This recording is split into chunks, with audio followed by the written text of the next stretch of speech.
고린도전서 15장 9절에서 11절 말씀 제가 봉독해 드립니다. 나는 사도 중에 가장 작은 자라. 나는 하나님의 교회를 박해하였으므로 사도라 칭함받기를 감당하지 못할 자니라. 그러나 내가 나된 것은 하나님의 은혜로 된 것이니 내게 주신 그의 은혜가 헛되지 아니하여 내가 모든 사도보다 더 많이 수고하였으나 내가 한 것이 아니요 오직 나와 함께 하신 하나님의 은혜로라. 그러므로 나나 그들이나 이같이 전파하며 너희도 이같이 믿었느니라. 아멘. 주 안에서 여러분들을 만나서 은혜의 말씀으로 함께 은혜 나누게 됨을 감사를 드렸습니다. 좀 전에 목사님이 저를 소개했습니다만은 저는 지금 농촌교회 주산 제1교회에서 21년째 목회를 하고 있습니다. 21년째 목회를 하면서 그 한 번도 안식년을 갖지 않고 하나님의 은혜에 감사하여 그저 열심히 목회하는 가운데 원래 대신방을 마치고 하나님 앞에 저 자신을 위해서 기도하는 가운데 앞으로 목회와 제 사역에는 재충전의 시간이 필요하다, 이 생각이 들어서 하나님 앞에 기도하는 가운데 마침 우리 딸이 달라스에 있어가지고 그곳으로 가서 재충전의 시간을 가졌으면 어떨까. 그리고 달라스에 와서 또 오늘 이제 미국에 온 지가 26일째 됩니다. 그동안 또 여러 가지 하나님의 은혜를 또 받았습니다만은 그 중에 두 가지만 말씀을 드린다면은 제가 미국에 온 지 6일째 예쁜 손녀가 태어났어요. 제가 원래 65인데요. 이 할아버지가 되고 나니까 그렇게 좋더라고요. 그래서 그 손녀를 볼 때마다 그 할아버지가 축복하니까 얼마나 또 감사하고 감격한지요. 그리고 다음으로 감사할 것은 또 박종선 목사님 이 LA에서 만난다는 것은요, 하나님의 은혜 아니고는 만날 수 없을 것 같은데 이렇게 또 만나서 또 그동안 저만 오려고 했는데 우리 가족들이 같이 왔어요. 그때 온 가족들을 얼마나 또 그동안 대접을 잘 하시는지. 그리고 오늘 특별히 또 감사한 것은 저희들 교회에서 은혜의 말씀을 선포한다는 게 더 감사하고 감격스럽네요. 그래서 제가 우리 목사님에게 우리 인사를 한번 하고 그렇게 말씀을 드려야 될 것 같아요. 목사님 감사.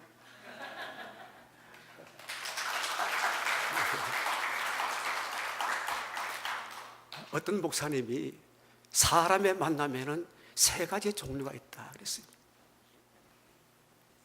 생선 같은 만남, 꽃과 같은 만남, 손수건 같은 만남이 있다 했습니다.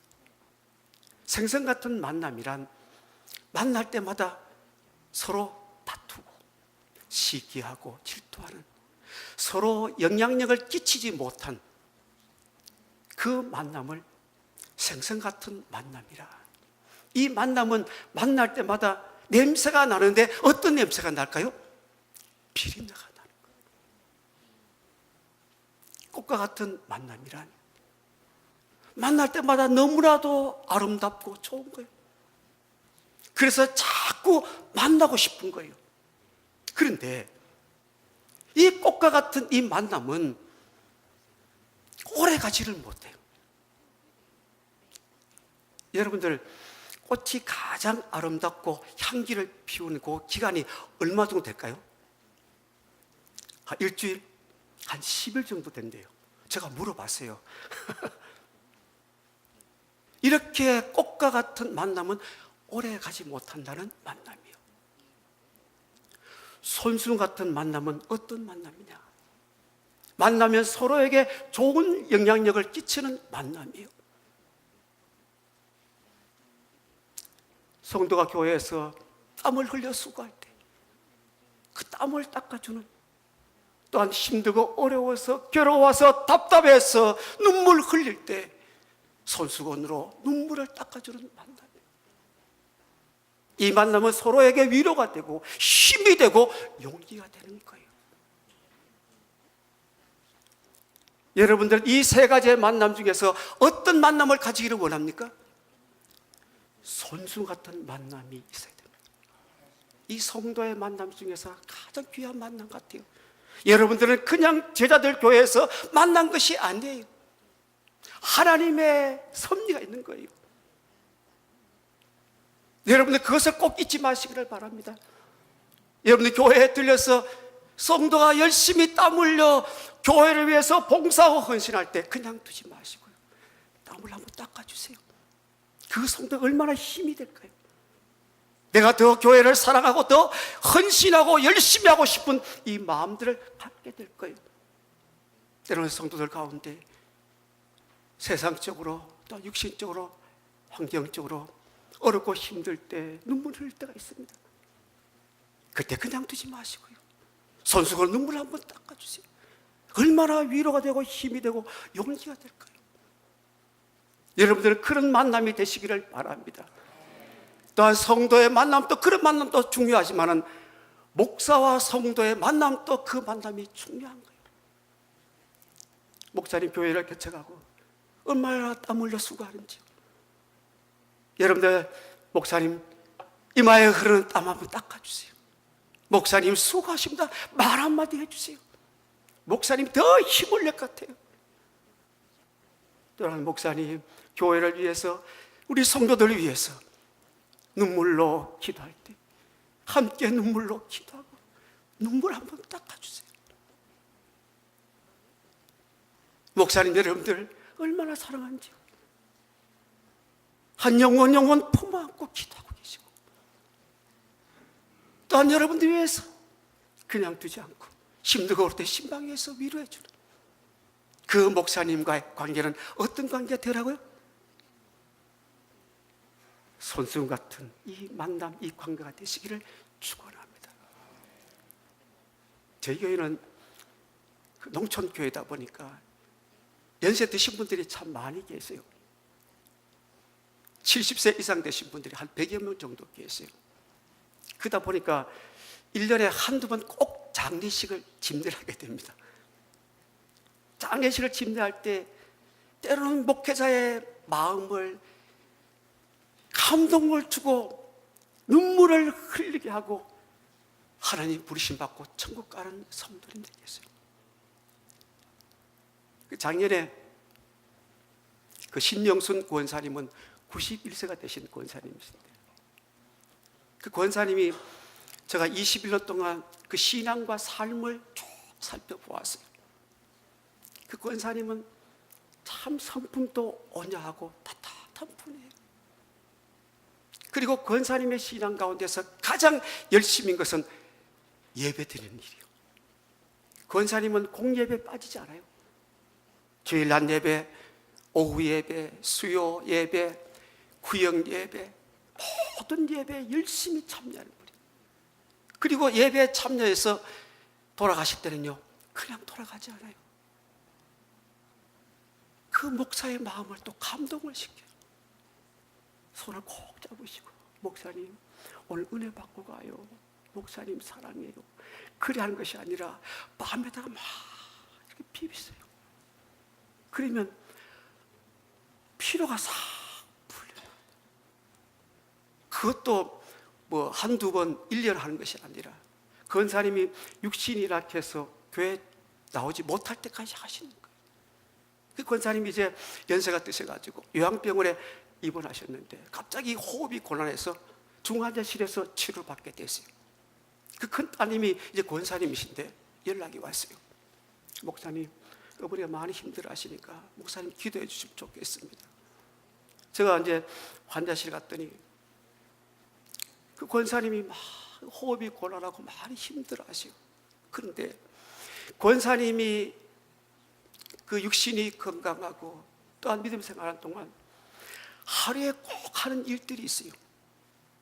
그것은 하루에 7번 교회를 위해서 기도하고, 또한 저를 위해서 기도하고, 교인들 위해서 기도하고, 그리고 자녀들, 손자, 손녀들 이름 불러가면서 기도하세요. 그리고 자신을 위해서 기도할 때 하나님 아버지, 제가 천국 갈 때 평안한 모습으로 천국 가게 해달라고요. 은혜 받은 자의 그 아름다운 모습으로 천국 가게 해달라고요. 근데 권사님이 너무 힘들어 보여요. 얼마나 목회자의 마음이 아픈지. 그래서 권사님 손을 잡고 기도했어요. 하나님 아버지, 우리 권사님 이 땅에 하나님의 사랑받은 자로 살면서 하루에 7번씩 교회를 위해서, 저를 위해서, 교인들을 위해서, 우리 자녀들 위해서 기도하셨습니다.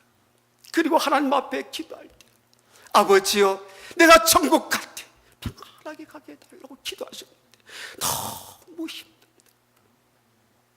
하나님 긍휼히 여겨 주옵소서. 평안하게 하나님 부르심 받게 해달라고 그 기도했더니 권사님이 기력이 영 없었어요. 호흡도 지금 가빠요. 그 산소 호흡기를 끼고 제가 기도를 하는데 아멘 그래요. 그래서 막 중환자실이 비상이 걸린 거예요. 그 간호사도 딸려오고 막 주위에 왜 그랬냐고.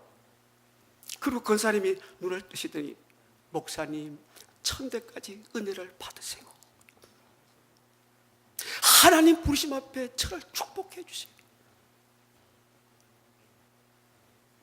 그리고 목사님 천국에서 다시 만납시다. 그리고 목사님 바쁘신데 왜 오셨나요?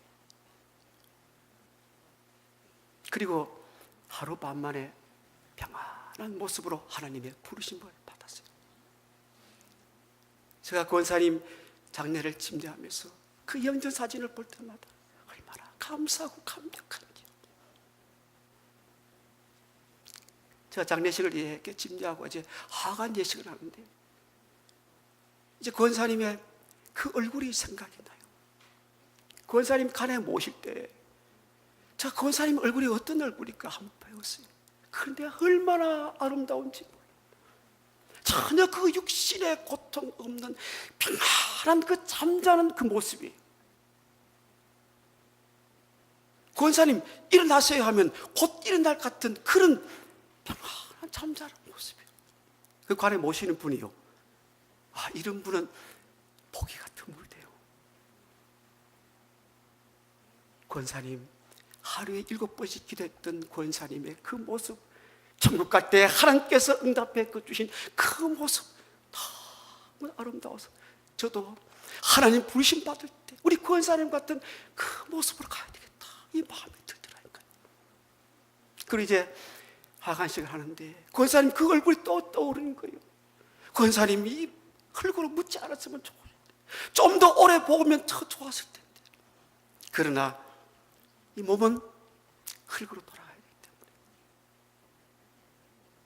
그리고 이제 권사님 몸을 흙으로 묻으시고 제가 권사님 방에서 권사님 천국에서 다시 만납시다. 그러니까 권사님이 그래요 목사님 다시 꼭 만나야 되지요.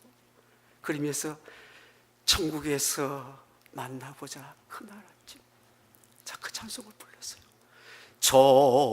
천국에서 만나보자 그날 아침 거기서 순례자여 예비하라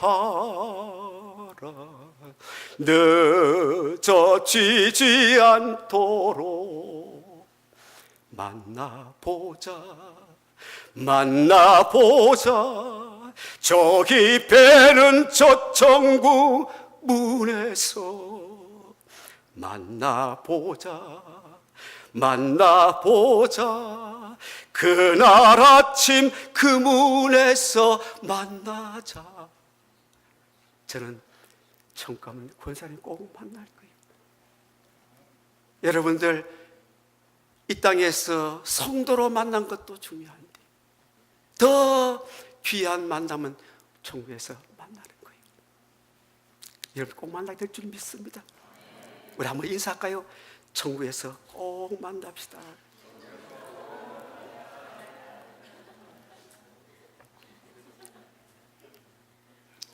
아마 제 아들 교회에서 천국에서 만나자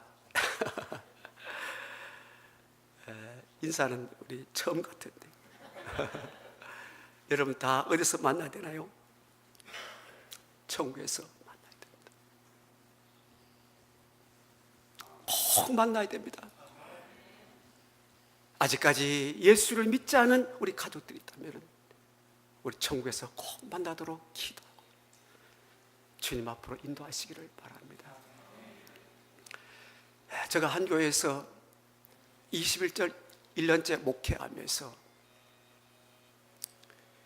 그 성도들에게 강조하는 말씀이 있어요. 우리 교회 성도들은 교회에 나와서 은혜의 말씀이 선포될 때 은혜를 받고 기쁨과 감사함으로 믿음 생활을 해야 된다.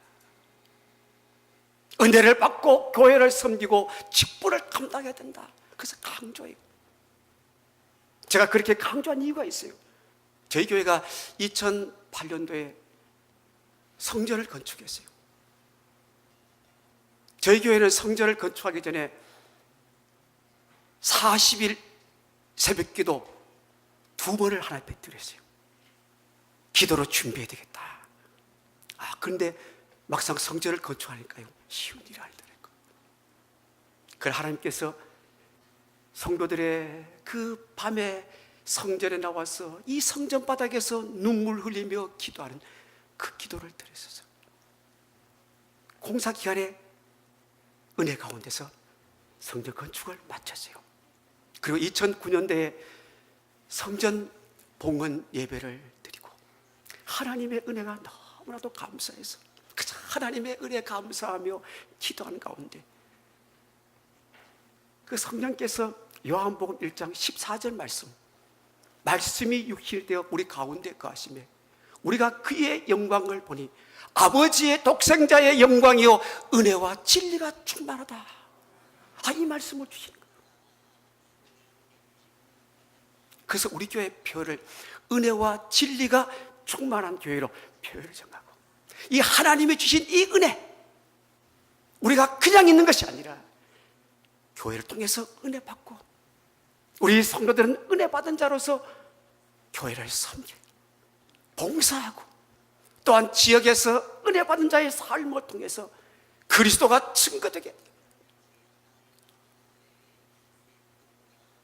그래서 프로하고 강조를 하고 있어요. 저희 교회는 말씀을 듣기 전에는 꼭 그런 인사합니다. 사랑하는 성도님 은혜의 말씀으로 큰 은혜 받읍시다.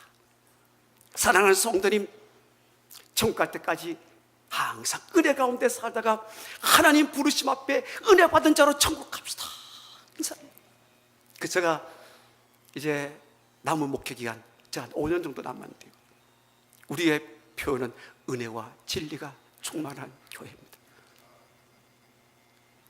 인사 한번 할까요? 우리 은혜의 말씀으로 큰 은혜 한번 받읍시다. 그래요.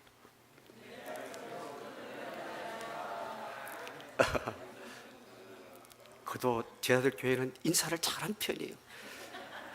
다른 교회 가서 인사시키면요 인사를 잘. 여러분 은혜를 받아야 됩니다. 어떻게 하면 은혜 받을 수 있을까요? 먼저 기도해야 됩니다. 은혜 받기 위해서는 먼저 기도로 준비해야 됩니다. 어떤 성도님이 교회에 등록하고 하나님의 은혜를 받고 믿음 생활하겠다는 이 마음을 가지고 새벽에 성전에 가서 기도합니다. 하나님, 제가 은혜 받고 믿음 생활해야 되겠습니다. 그런데 어느 날 새벽 기도에 기도하는 가운데 성령님께서 모든 예배에 참여하면서 사모하는 마음을 가지고 말씀을 들으라. 그런 음성이 들릴 것 같아요. 그래서 교회 나올 때마다 그저 오늘도 하나님 은혜를 사모합니다, 이 마음 가지고 기도했더니요, 하나님께서 그냥 두지 않고 목사님이 단상에서 선포할 때마다 그 말씀이 은혜가 되는 거예요. 마음이 기쁨이 있는 거예요. 영혼에 즐거움이 있는 거예요. 그리고 신앙생활 하면서 봉사도 하게 되고요, 헌신도 하게 되더라고요. 여러분들 교회 나올 때마다 사모하는 마음을 꼭 가지세요. 오늘도 하나님 저에게 이 시간을 통해서 어떤 은혜를 주시렵니까? 그 마음만 가지면 성령께서 은혜 주시는 거예요. 아멘. 그래서 여러분들은 은혜 받고 믿음 생활 하시는 모두가 되시기를 축원합니다.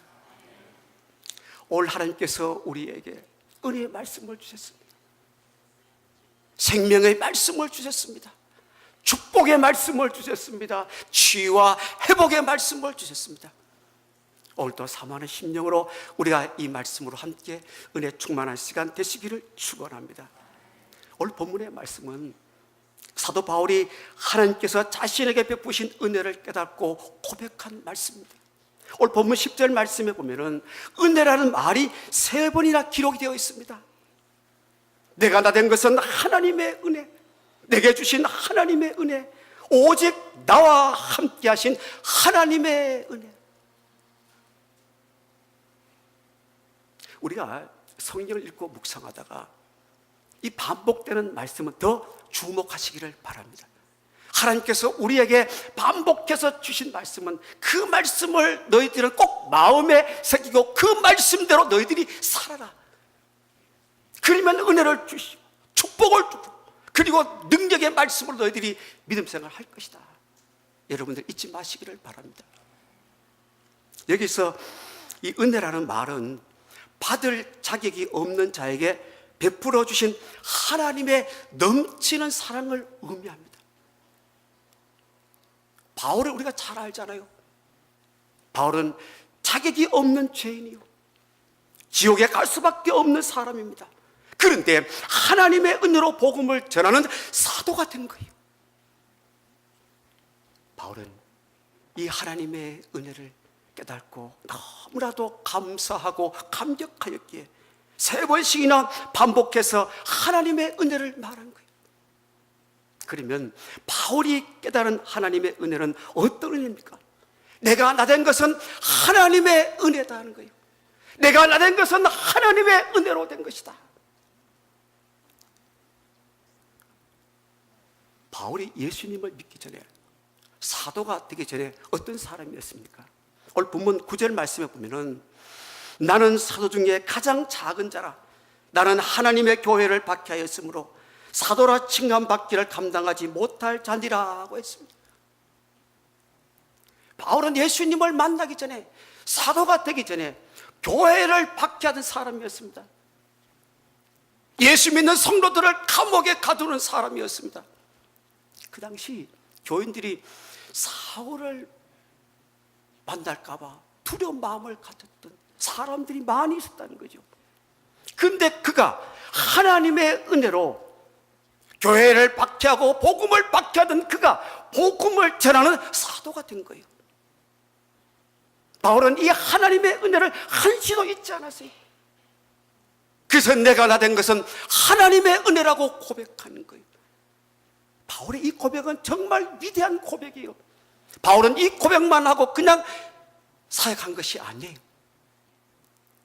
바울이 로마 감옥에 있을 때 에베소 교회, 빌립보 교회, 골로새 교회, 빌레몬 교회를 향하여 서신을 보낼 때 항상 인사에 하나님의 은혜, 주 예수 그리스도의 은혜와 평강이 있기를 축복했습니다. 그리고 서신을 마칠 때 주 예수의 은혜가 있으라고요 축복했던 거예요. 바울은 그 하나님의 은혜를 나만이 누린 것이 아니라 이 은혜를 모든 교회와 성도들이 누리기 위해서 축복했던 거예요. 오늘 우리가 믿음 생활하면서 한 번씩 나 자신을 한번 살펴볼 때가 있어요. 내가 예수 믿기 전에 어떤 사람이었는가? 내가 직분을 받기 전에 어떤 사람이었는가를 한번 살펴볼 수 있어요. 여러분들이 예수 믿기 전에 어떤 사람이었습니까? 에베소 2장 1절에 3절에 보면은 허물과 죄로 죽었던 사람들이에요. 여기서 죽었다는 것은 육신이 죽은 것이 아니라 영혼이 죽은 거예요. 영혼이 죽으면 하나님과의 관계는 원수 관계가 되는 거예요. 이 관계가 되면 결국 멸망당하게 받고 지옥 갈 수밖에 없는 거예요. 그리고 우리는 사단의 종로로 타면서 사단이 시킨 대로 살아왔던 하나님의 진노의 자녀예요. 그런데 우리가 하나님의 은혜로 예수 믿고 구원받게 하나님의 자녀가 된 거예요. 여러분들 이것은 확실히 믿어야 됩니다. 너희는 그 은혜에 의하여 믿음으로 말미암아 구원을 받았으니 이것이 너희에게서 난 것이 아니요 하나님의 선물이라고 에베소 2장 8절에 말씀합니다. 저는 이 말씀을 읽고 묵상할 때마다 저의 이름을 넣어서 절순이는 하나님의 은혜로 예수 믿고 구원받았다고 외치면서 구원의 은혜에 감사하여 찬양을 드립니다. 주님 나를 구원했으니 주님 나를 구원했으니 소리 높여서 주만 찬양하렵니다.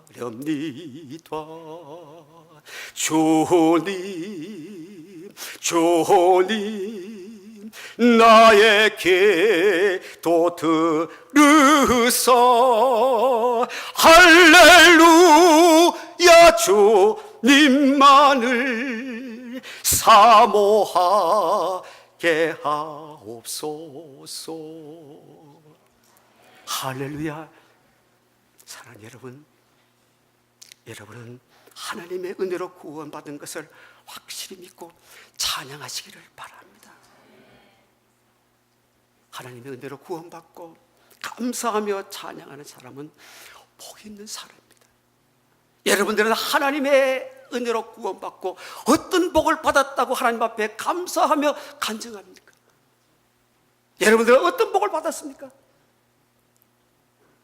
많은 사람들은 세상에서 부를 누리고 명예와 권세를 누렸던 것을 감사하며 간증하지만 정말 하나님의 은혜로 구원받은 여러분들은 어떤 복을 받았는가? 오늘 여러분들 마음에 꼭 새기시기를 바랍니다. 먼저 하나님의 자녀의 복을 받았습니다.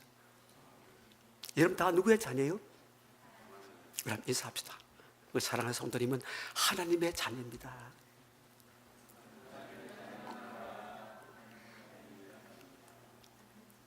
다시 한번 인사합시다. 우리 옆에 분들 다 누구의 자녀라고요? 여러분들은 하나님의 자녀. 확실히 믿어야 됩니다. 나는 누구인가? 하나님의 자녀라고요. 로마서 8장 15절에 보면은 우리 다 양자의 영을 받았으므로 아빠, 아버지라고 부르진다 그래요. 여러분들은 아빠, 아버지라고 한번 부르시나요? 부르진다는 것은 이 감격하다는 말이. 하나님의 은혜로 구원받은 하나님의 자녀는 하나님의 자녀된 이 감격을 가지고 아빠, 아버지라고 부르셔야 돼요. 그 감격이 있어야 됩니다. 그리고 예수님께서 기도를 가르쳐 주실 때 주기도 뭐 잘 아시잖아요. 시작이 어떠나요? 하늘에 계신 우리 아버지. 제 아들에게 오늘 우리에게 기도할 때 우리의 기도 대상은 하늘에 계신 아버지다. 그 아버지는 우리에게 생명을 주셨어요. 그 아버지는 살아계시기 때문에 우리가 기도할 때 응답해 주시고, 그리고 아버지는 우리를 사랑하되 변함없이 사랑해 주세요. 때로는 어떤 성도는 그래요. 가정이 평안하고 자녀들이 잘 되고 사업도 잘 되고 모은 잘 됐더니 우리 가정 하나님이 사랑해 주시구나, 우리 자녀들이 하나님이 사랑해 주셔. 그런데 가정이 조금 힘들고 자녀들이 말썽을 지기면은 하나님 정말 나를 사랑하는가, 우리 가정을 사랑하는가, 그런 마음을 다 가졌는데 그대로 가만히 있네 보니까 근데 우리 하나님은 변함없이 우리를 사랑해 주시고 그 아버지를 믿으시기를 바랍니다. 제가 21년 한교회에서 목회하면서 가장 은혜스럽고 또 하나님 앞에 감사하며 찬양할 때도 많이 있습니다만 때로는 어려울 때도 많아요. 목회자가 어려우면요, 누구 찾아가서 나는 이렇게 어렵다고 말할 수 있을까요? 장로님 찾아가서 제가 지금 목회가 너무 어렵고 가정이 어렵고 자녀가 어렵고 힘들다고 말할 수 있을까요? 권사님 찾아가서 그렇게 말할 수 있을까요? 집사님 찾아가서 그렇게 말할 수 있을까요? 때로는 가끔씩 아내가 조금 힘들어할 때가 있어요. 그러나 아버지가 계시잖아요.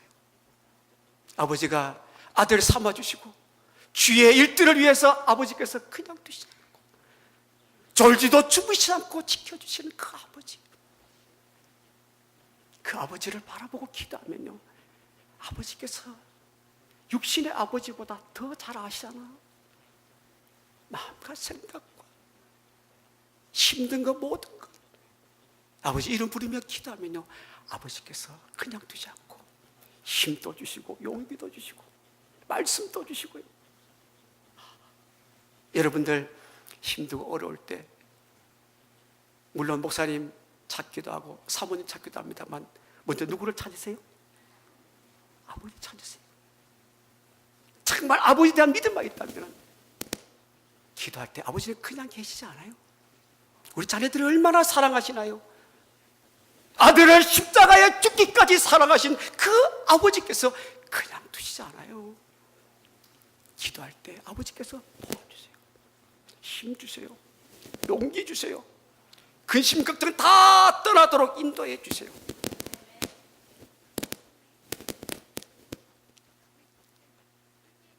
저희 교회 그 연세 드신 어르신들에게 제가 강조하는 말씀이 또 한 가지 있어요.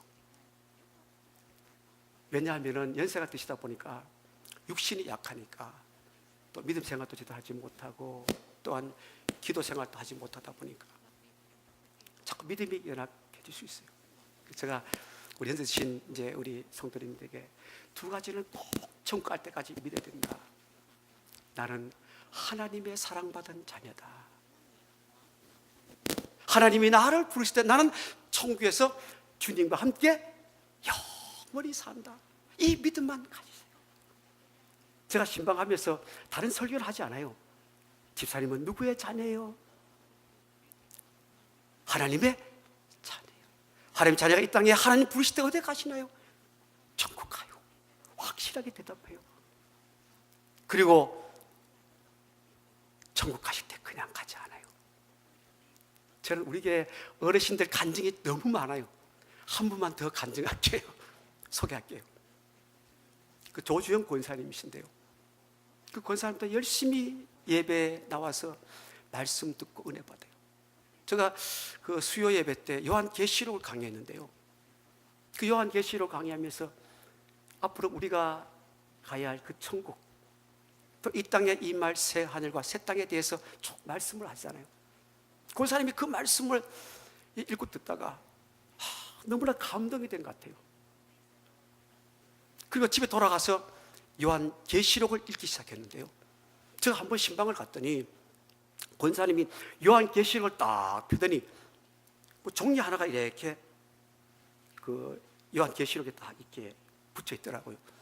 그래 보니까 줄이 쫙 이렇게 있는데 제가 물어봤어요. 권사님 이게 뭐예요? 하니까 목사님, 제가 요한계시록을 읽고 듣다가 마음이 너무나도 뜨겁고 감동이 되어서 그때 돌아와가지고 요한계시록을 읽고 있습니다.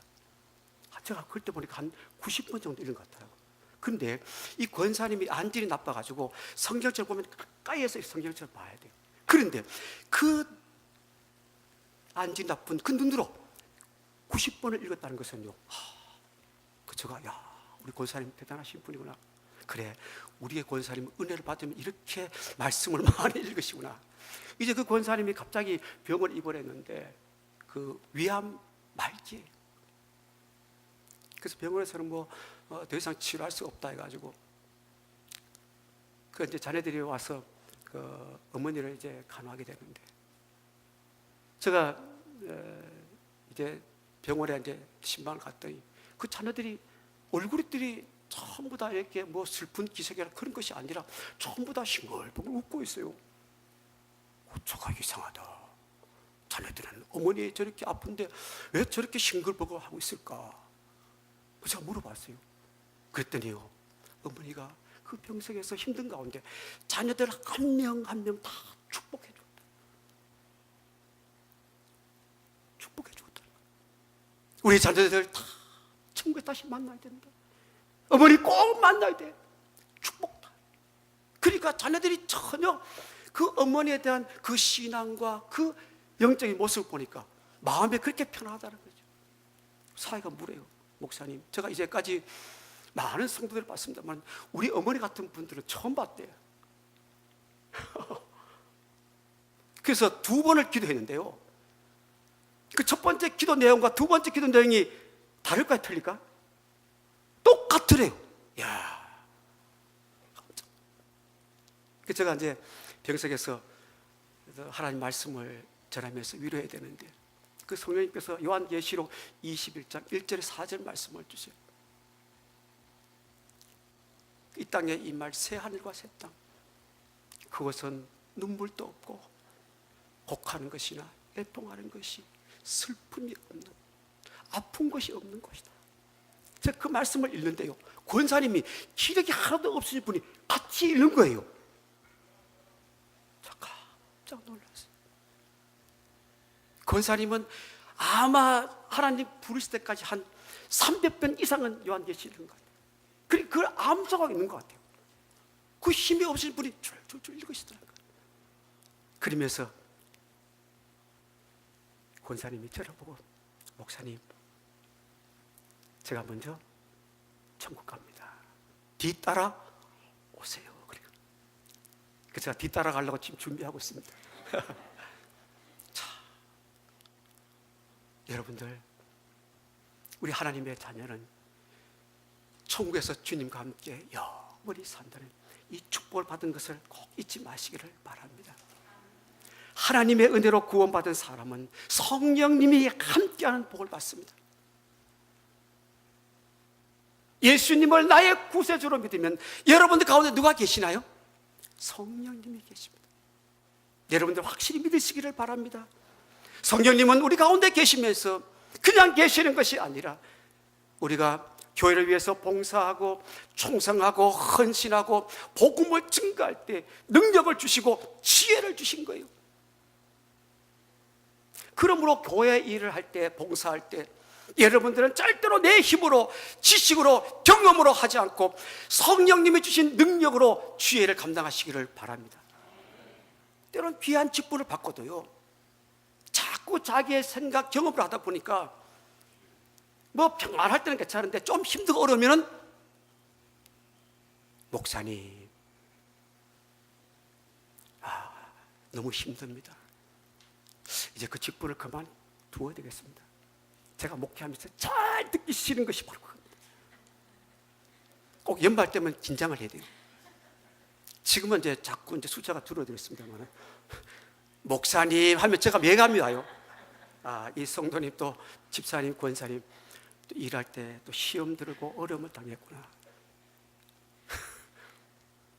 성령님은 그냥 두시지 않아요.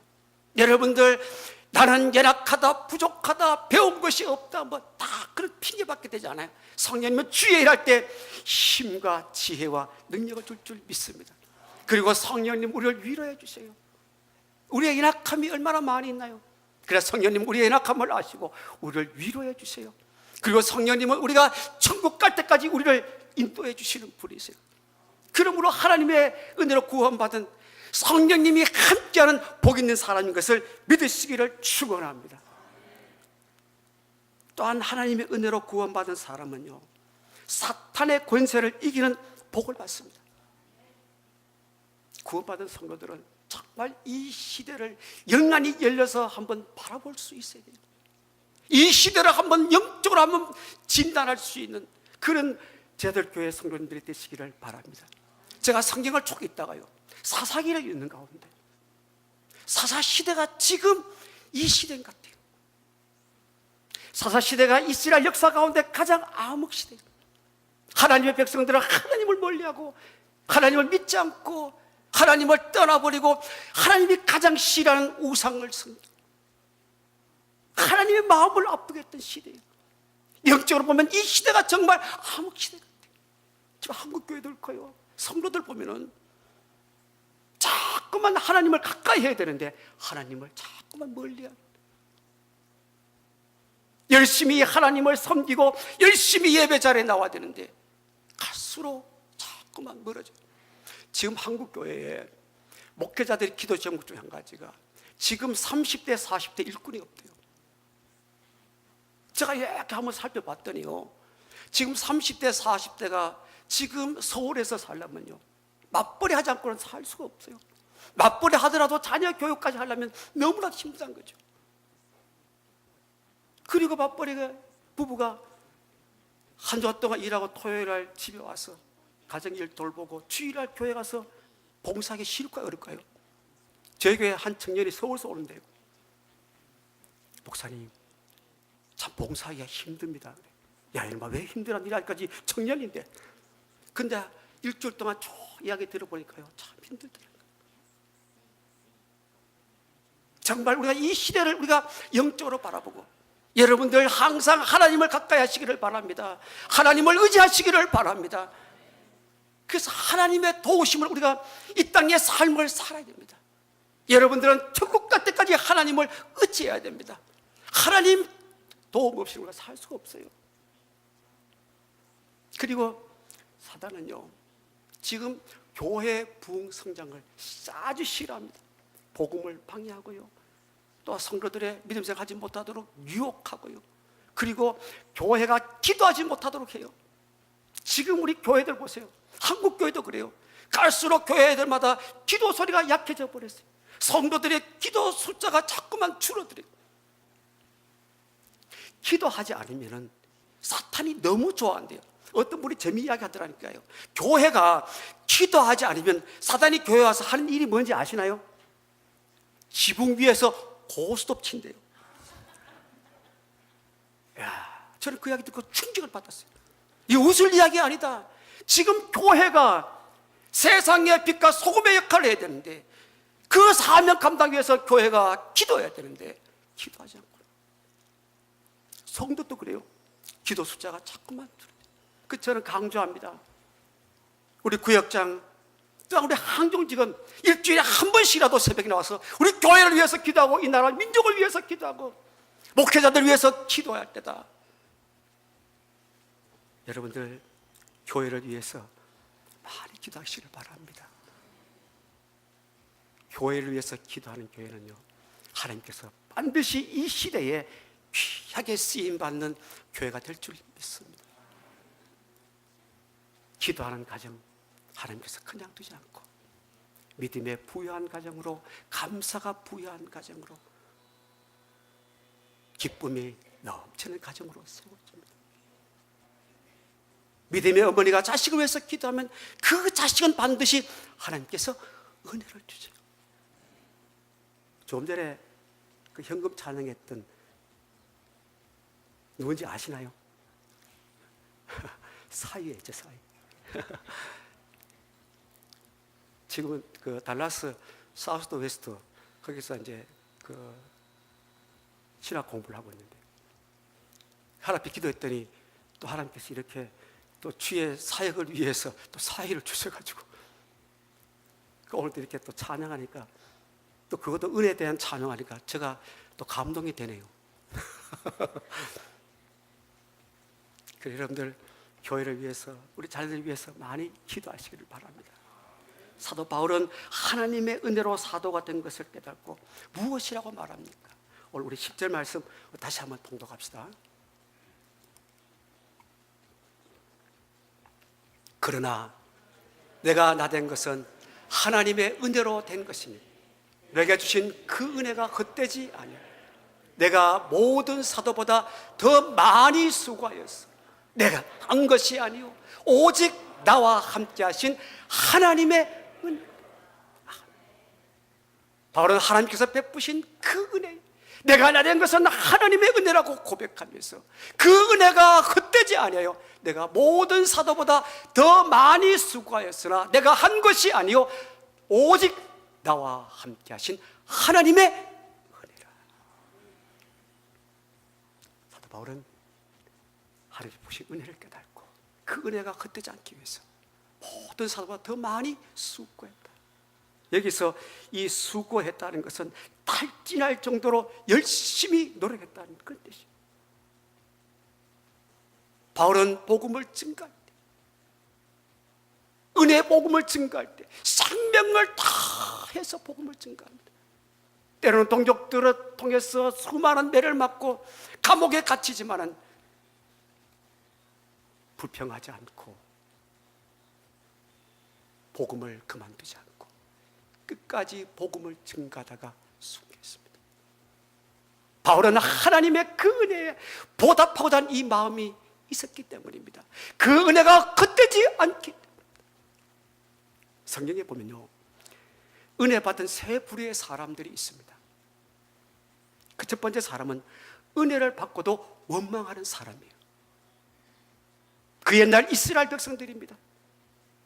이스라엘 백성들이 애굽에서 430년 동안 종살이할 때 하나님은 그들의 부르짖는 고통의 소리를 들으시고 모세와 아론을 보내서 그들을 애굽에서 종살이해서 해방을 시킨, 그리고 광야를 지나서 가나안 땅, 적과 꿀이 가나안 땅으로 인도할 때 그들이 광야를 지나가면서 조금 힘들고 어려우면 모세를 원망합니다. 한두 번이 아니에요. 하나님을 원망하는 이스라엘 백성들 보고 하나님의 은혜를 잊어버린 백성들이구나. 하나님 마음이 얼마나 아팠겠어요. 그들이 광야를 지나갈 때 하나님께서 그들을 그냥 두시겠어요? 먹을 것, 마실 것, 입을 것 모든 것을 다 주시는데 그들은 그것을 깨닫지 못했어요. 하나님은 그들을 그냥 두지 않고 징벌하셨어요. 그래서 적과 꿀이 흐르는 가나안 땅에 들어간 사람은 여호수아와 갈렙, 그 외에는 다 광야에서 죽게 됐습니다. 여러분, 하나님의 은혜로 구원받은 사람들은 힘들고 어렵다고 절대로 불평하고 원망하지 마시기를 바랍니다. 우리 욥을 잘 알잖아요. 우리 성경 인물 3만 명 있다는데 그 중에 아마 욥처럼 저보다 큰 고통을 당한 사람이 없을 것 같아요. 우리 예수님도 물론 당했습니다만 그 욥이 하나님을 경외하고 정직한 사람 아니에요. 그런데 하루아침에 그 많은 재산 다 빼앗겨버리고 11매가 죽음을 당하고 그 자기의 몸에는 악창이 나서 얼마나 근지러웠던지 귀앗장으로 자기 몸을 긁습니다. 아내가 그 모습을 보면서 위로해 주어야 되는데 아내는 그 모습을 보면서 당신 하나님 원망하고 죽어버리라 그래요.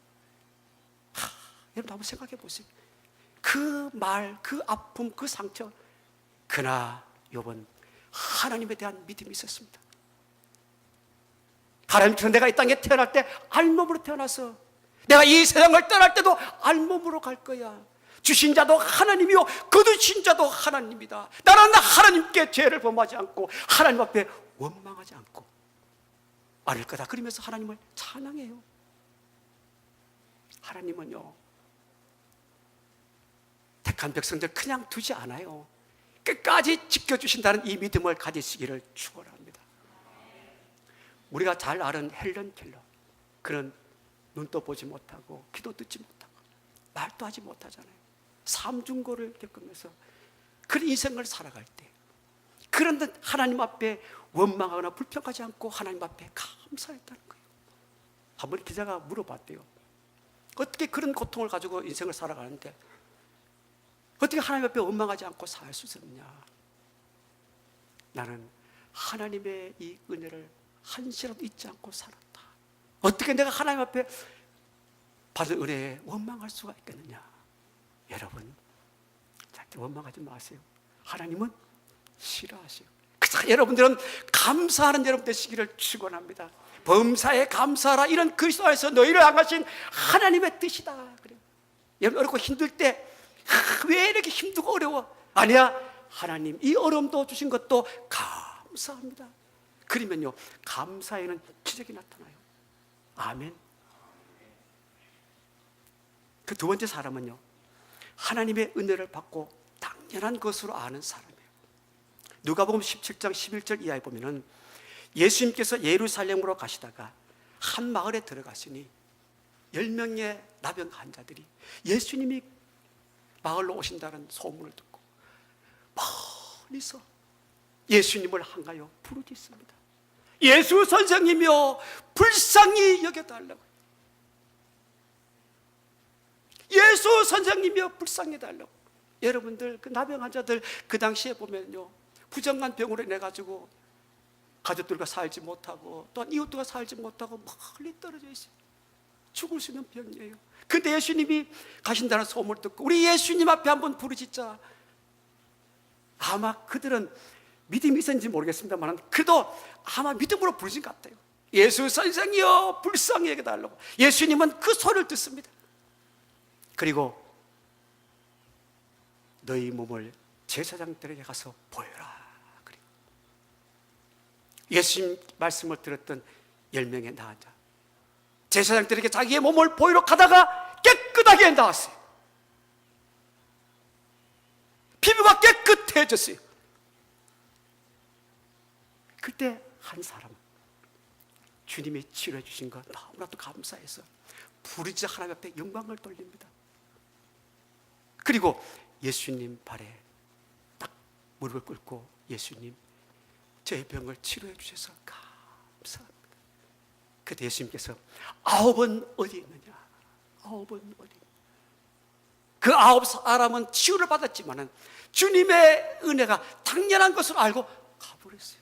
그러나 한 사람, 그 사람은 사마리아 사람이에요. 이방 사람이에요. 그러나 그런 주님의 은혜에 감사해서 예수님 발에 엎드려서 예수님, 제 병을 고쳐주신 것 감사합니다. 감사합니다. 그때 주님께서요, 육신의 병만 구원해 주신 것이 아니라 영혼도 구원해 주셨어요. 여러분들은 하나님의 은혜를 받고 당연한 것으로 생각하지 마세요. 오늘 또 이렇게 하나님 앞에 나온 것도 하나님의 은혜인 것을 잊지 마시기를 바랍니다. 그래서 우리가 항상 하나님의 은혜 가운데 사는 여러분 되시기를 축원합니다. 세 번째 사람은요, 하나님의 은혜에 보답하고자 하는 사람이에요. 사도 바울 외에 한 사람을 소개한다면 마리아입니다.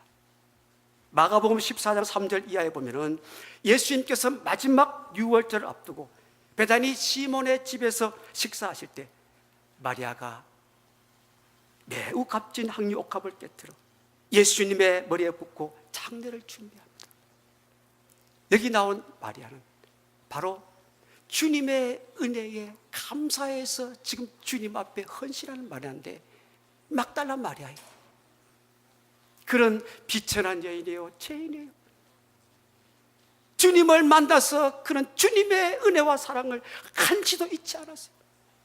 그리고 그의 오빠 나사로 죽었을 때 살려준 주님의 그 은혜, 그 사랑을 잊지 않아요. 그러면서 주님의 이제 장례를 앞두고 자기의 가장 소중하고 아끼는 값진 300데나리 되는 그것을 옥합을 깨뜨려서 예수님의 발에 묻고 자기의 털로 닦습니다. 그 복음서에, 사복음서에 기록되어 있습니다만 다른 복음서에 보면 눈물을 흘립니다. 주님의 그 은혜에 너무나도 감사하고 감격했기 때문에. 예수님은 그 마리아의 그 헌신을 보고 마리아가 행한 일, 복음이 증거되는 곳마다 이 여인이 행한 일을 기억하라고 말씀합니다. 그래서 복음이 증거되는 곳마다 이 마리아가 주님의 은혜, 그 주님의 사랑에 보답하고자 헌신했던 그것을 지금 기억하고 있는 거예요. 여러분들 주님의 은혜 받고 그냥 잊지 마세요. 주님의 은혜 내가 무엇으로 보답할까 기도하고 주님 몸된 교회와 주님 나라를 위해서 여러분들 헌신하시기를 바랍니다. 하나님은 헌신한 자를 위대하게 하십니다. 하나님은 헌신한 자를 축복해 주세요.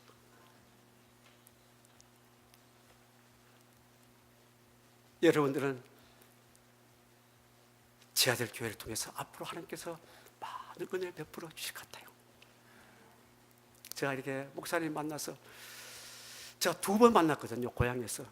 그리고 LA에서 만나가지고 제일 오랫동안 이렇게 목사님과 교제를 하면서 목사님 좀 진작 만났으면 또 함께 우리가 동력할 수 있는, 또 앞으로 물론 기한도 있겠습니다만, 목사님 너무 비전도 갖고요, 또한 이 교파를 초월해서 모든 것을 다 이렇게 품어 안을 수 있는 한국에 오셔야 되는데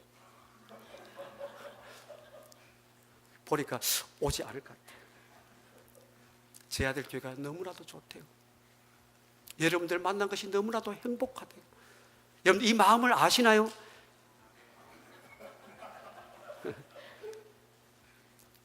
그래서 목사님이 은혜의 말씀이 단상에 선포될 때 여러분들 기도했어요. 하나님, 오늘도 목사님 선포된 그 은혜의 말씀으로 오늘도 하나님 어떤 은혜를 주시렵니까? 은혜 받으면요, 인생의 모든 문제가 다 해결됩니다. 제가 한 가지만 말씀드린다면, 여러분 몸이 아픕니까? 교회 나서 은혜 받으면요, 마음에 기쁨이 있는 거예요. 그 잠언서에 보면은, 잠언 18장에 보면은 마음의 즐거움은 양약이다 그래서 하나님이 우리에게 주신 보약 중에서 가장 귀한 보약이 마음의 즐거움. 마음의 즐거우면요, 모든 질병이 다 치료받아. 그래서 교회 나서 은혜 받으면 여러분들 인생도 다 해결되고, 은혜 받으니까 그냥 있지 못하잖아요. 내가 교회를 살아가며 교회를 위해서 기도하고 헌신해야지, 열심히 내가 봉사해야지, 충성. 그리고 주님 앞에 서보세요. 주님은 그냥 있지 않고 우리도 상급도 주시잖아요. 죽도록 충성하라. 그러면 생명 멸류관을 주지. 그리고 여러분들이 이제 목사님을 통해서 주신 말씀으로 은혜 받고, 나만이 은혜 받는 것이 아니라 은혜 받지 못하는 분들에게 항상 은혜를 나누어 주세요. 그러면 아마도 이 지역에 은혜 받지 못한 성도들이 여러분을 통해서 은혜 받고, 그리고 제 아들 교회가 앞으로 부흥하고 성장하고, 그리고 좋은 소식을 많이 들려주시기를 바랍니다. 제가 저희 교회에 돌아가서 우리 목사님 사역을 한번 말씀드리고, 우리 함께 새벽에 나온 우리 장로님, 집사님, 권사님 모든 성도들 한번 기도하자. 보령의 주사는요, 보통 지역이 아니에요. 목사님이 태어난 지역은 보통 지역이 아니에요. 그 지역에서도요, 그 학교가 먼저 세워지고요, 그리고 그 지역에 인재들이 참 많은 지역이에요. 우리 목사님 같은 분들이 이곳까지 와서 복음 증거한다는 것은 그만큼 그 지역이 그만큼 배경을 준 거예요. 아멘. 그래요. 그래서 우리 늘 들려오는 소식, 우리 목사님을 통해서 은혜된 말씀 은혜 받고 아름다운 믿음 생활하고 행복한 삶을 산다고, 그렇게 한번 좋은 소식 들려주시기를 축복합니다. 그리고 우리 목회자들이요, 잘 듣고 싶은 인사가 있어요. 우리 제 아들 교회만 가르쳐주고 하려고 그래요. 다른 교회가 안 가르쳐주는데, 주일날 목사님이 한 주간 동안 은혜 말씀을 준비하고 기도했던 은혜 말씀을 선포하고 은혜 받던 이 마음을 가지고 돌아가실 때 목사님은 꼭 인사하잖아요. 그때마다 목사님 은혜의 말씀으로 많이 은혜 받았습니다. 더 짧게 인사한다면 목사님 은혜 많이 받았습니다. 때로는 목사님 손에다가 한번 빌어주세요. 목사님 감동이 될 것 같아요. 그리고 한 주간 동안 목사님이 그냥 계시겠어요? 여러분의 다 그 은혜 충만히 받고 믿음 생활 기쁘고 감사하고 행복한 사는 그 모습 보기를 원하실 때 준비할 것 같아요. 제가 돌아가서 물어볼 겁니다. 목사님 인사 받으셨나요? 안 받으면 다시 제가 또 도와야 됩니다. 그래서 은혜가 넘치는 우리 제 아들 교회, 은혜가 넘치는 우리 목회자들, 은혜가 넘치는 우리 성도들 되시기를 예수님의 이름으로 축복합니다.